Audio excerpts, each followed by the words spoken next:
হরে কৃষ্ণ। কৃষ্ণনগর ঘূর্ণি গাঙ্গুলিপাড়ায় অবস্থিত শ্রীগোপাল মন্দিরে আজ আমরা শ্রীমদ্ ভাগবত আস্বাদন করছি। আমরা আস্বাদন করছি ভগবান শ্রীকৃষ্ণ কর্তৃক বোমাসুর উদ্ধার লীলা।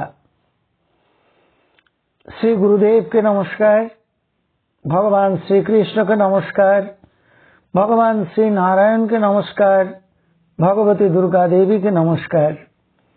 এখন আমরা আস্বাদন করছি ভগবান শ্রীকৃষ্ণ কর্তৃক বোমাসুর উদ্ধার লীলা।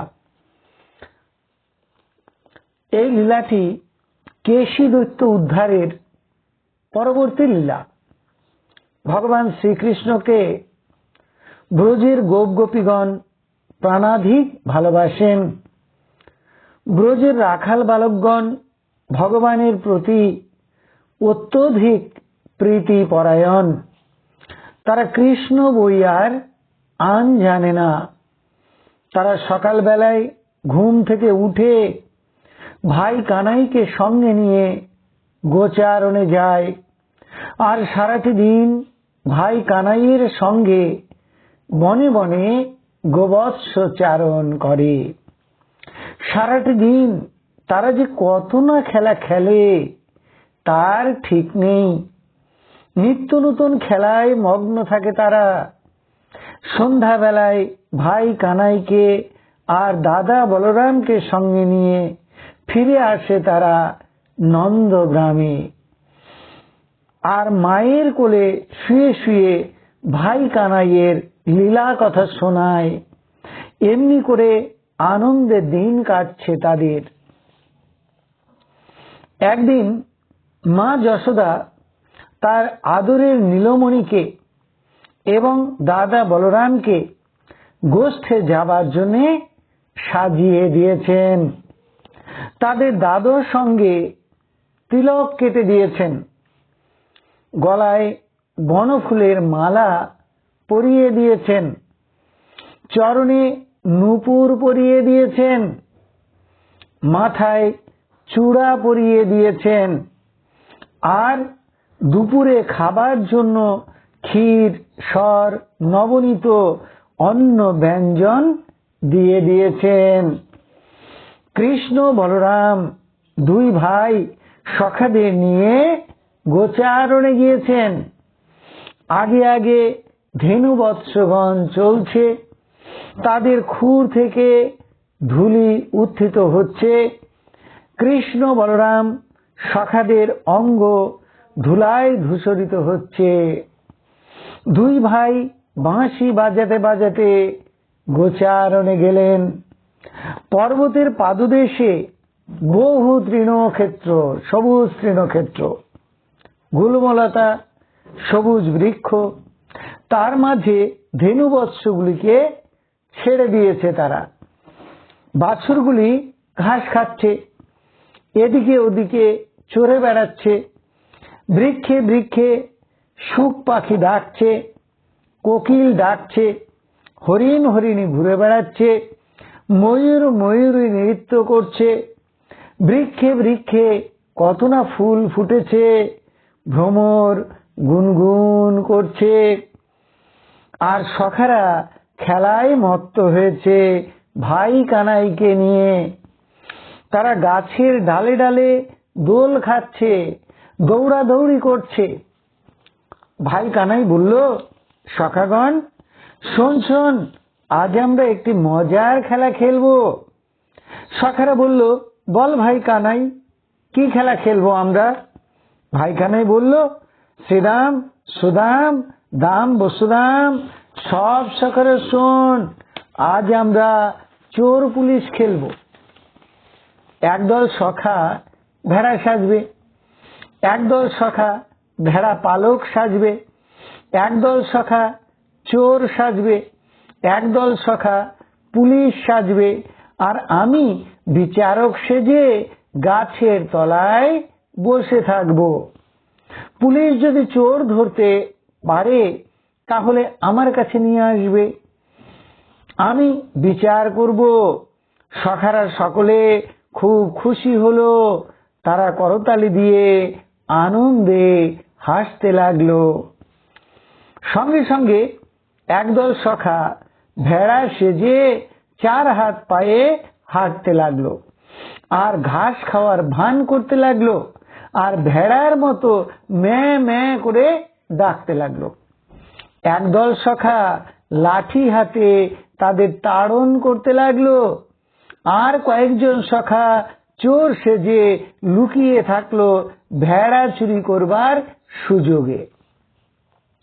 আর কয়েকজন পুলিশ চোর ধরবার জন্য পাহারা দিতে লাগলো। ভাই কানাই বিচারক সেজে গাছের তলায় বসে রইল। এদিকে কি হলো, একটি ভয়ঙ্কর অসুর এসে হাজির হলো। তার নাম হলো বোমাসুর। সে হলো ময়দানবের পুত্র। সে ভাবলো আমি কৃষ্ণ আর তার সখাদের বধ করব, কিন্তু আমি এই বিরাট শরীর নিয়ে অসুর বেশে যাব না, তাহলে কৃষ্ণ আমাকে চিনে ফেলবে এবং আমাকে আক্রমণ করবে।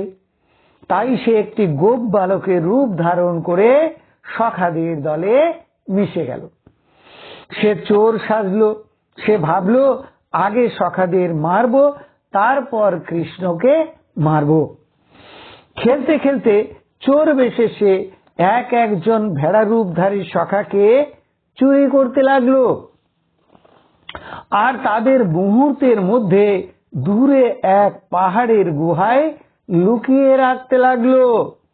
গুহার মুখে একটি প্রকাণ্ড পাথর চাপা দিয়ে রাখলো। এইভাবে গোপ বালকদের একটি একটি করে চুরি করতে করতে আর মাত্র 4-5 জন সখা অবশিষ্ট রয়েছে। অবশিষ্ট সখারা সেই গুহার মধ্যে বন্দী অবস্থায় হা কৃষ্ণ বলে কাঁদতে লাগলো, আর বলতে লাগলো, ও ভাই কানাই, ও ভাই কানাই, আমাদের শীঘ্র উদ্ধার কর ভাই। একটি দৈত্য এসে আমাদের গুহার মধ্যে আটকে রেখেছে। ভগবান শ্রীকৃষ্ণ অন্তর্যামী, তিনি ভক্তবৎসল এবং ভক্ত রক্ষক। তিনি সমস্ত ব্যাপারটি বুঝতে পারলেন। এবারে বোমাসুর এসে যেই কিনা একজন সখাকে চুরি করে পালাচ্ছে, সেই সময় কৃষ্ণ পিছন থেকে দৌড়ে গিয়ে খপ করে তাকে ধরে ফেলল। একটি সিংহ যেমন করে একটি নেকড়ে বাঘকে ধরে ফেলে সবলে, সেইভাবে ভগবান শ্রীকৃষ্ণ 2 হাত দিয়ে সজোরে বোমাসুরকে ধরে ফেলল। বোমাসুর সখাটিকে ছেড়ে দিয়ে পর্বতের মতো বিশাল রূপ ধারণ করলো। তার আসল রূপটি ধারণ করলো।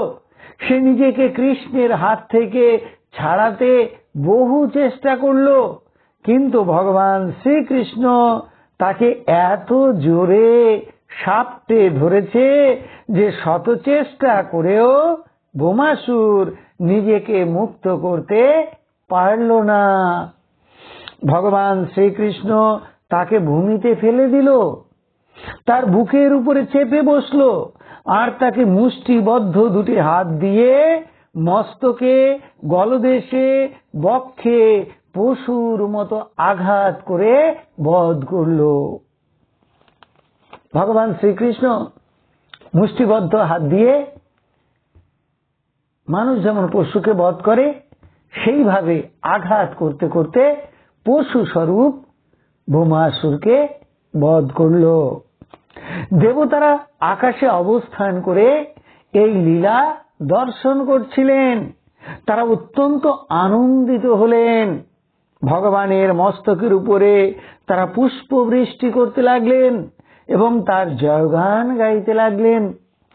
ভগবান শ্রীকৃষ্ণ পদাঘাতে সেই গুহার মুখের পাথর খণ্ডটিকে ভেঙে ফেললেন এবং গুহার মুখ থেকে সরিয়ে দিলেন। সখারা ভাই কানাইকে দেখে আনন্দে আত্মহারা হলো। তারা সবাই দৌড়ে গুহা থেকে বাইরে বেরিয়ে এলো আর ভাই কানাইকে মাথায় নিয়ে আনন্দে নাচতে লাগলো। তারা বোমাসুরকে পদাঘাত করতে লাগলো আর বলতে লাগলো, আর কখনো আসবি আমাদের মারতে, আর কখনো আসবি আমাদের মারতে, দেখেছিস তো আমাদের সঙ্গে ভাই কানাই রয়েছে, সে কেমন তোকে মেরে ফেললো দেখেছিস তো। সমস্ত গোপ বালকেরা তাদের ভাই কানাইকে মাথায় করে নাচতে নাচতে ধেনুবৎসদের সঙ্গে নিয়ে ফিরে এলো নন্দালয়। তারা বলল, ও মা যশোদা, ও মা যশোদা, জানো জানো মা, ভাই কানাই আজ কত বড় একটা অসুর মেরেছে, অসুরটার নাম বোমাসুর। শুনে মা যশোদা আঁতকে উঠল, ছুটে এসে তার আদরের নীলমণিকে কোলে তুলে নিলেন, পুনঃ পুনঃ বদন চুম্বন করতে লাগলেন আর বলতে লাগলেন, না না, আমার গোপালকে আর আমি গোষ্ঠে যেতে দেব না, ওর যেন বিপদের অন্ত নেই, আজ এক অসুর আসে, কাল আর এক অসুর আসে। মা যশোদা তার নীলমণিকে স্নান করালেন, বসন পরালেন, খাওয়ালেন আর শ্বেত শুভ্র শয্যায় শয়ন দিলেন। এমনি করে ভগবান শ্রীকৃষ্ণ শ্রীধাম বৃন্দাবনে মধুরাতি মধুর লীলা খেলা করছেন। তাহলে এতক্ষণ আমরা শ্রীমদ্ ভাগবতের ভগবান শ্রীকৃষ্ণ কর্তৃক বোমাসুর উদ্ধার লীলা আস্বাদন করলাম। এখন আমরা ভগবান শ্রীকৃষ্ণের চরণে প্রার্থনা নিবেদন করছি, হে কৃষ্ণ কৃপা সিন্ধু, এই নাও তুমি আমার দেহ, এই নাও তুমি আমার মন, এই নাও তুমি আমার প্রাণ, এই নাও তুমি আমার আত্মা, এই নাও তুমি আমার জীবন যৌবন যথা সর্বস্ব।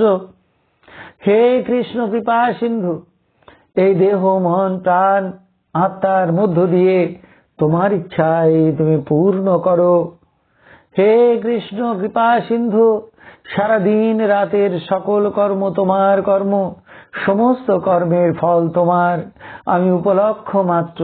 হে কৃষ্ণ কৃপা সিন্ধু, তুমি পিতা, তুমি মাতা, তুমি পুত্র, তুমি কন্যা, তুমি স্থাবর জঙ্গম কীট পতঙ্গ লতা পাতা, রূপে রূপে প্রতিরূপে তুমি বিরাজিত। তুমি ব্যতীত এই ত্রিভুবনে আর কিছু নেই। হে কৃষ্ণ কৃপা সিন্ধু, তোমার আতুল চরণে কোটি কোটি নমস্কার, পুনরায় তোমার আতুল চরণে কোটি কোটি নমস্কার। তুমি আমাদের শুদ্ধা ভক্তি দাও, ব্রহ্ম জ্ঞান দাও, সকলের কল্যাণ করো, সকলের মঙ্গল করো। হরে কৃষ্ণ। আপনারা সকলে ভালো থাকুন, সুস্থ থাকুন, আনন্দে থাকুন।